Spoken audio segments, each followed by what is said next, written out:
You're looking at those splines again. Sorry, this is two parts. My phone won't do well over 6 minutes of video. And there you go.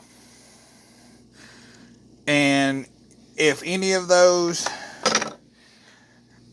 has bad splines and they're rubbed down, and you'll be able to see it because you won't see any of those.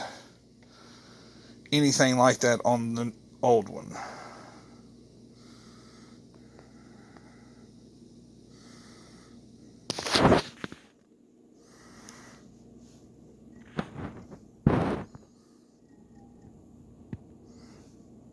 So yeah.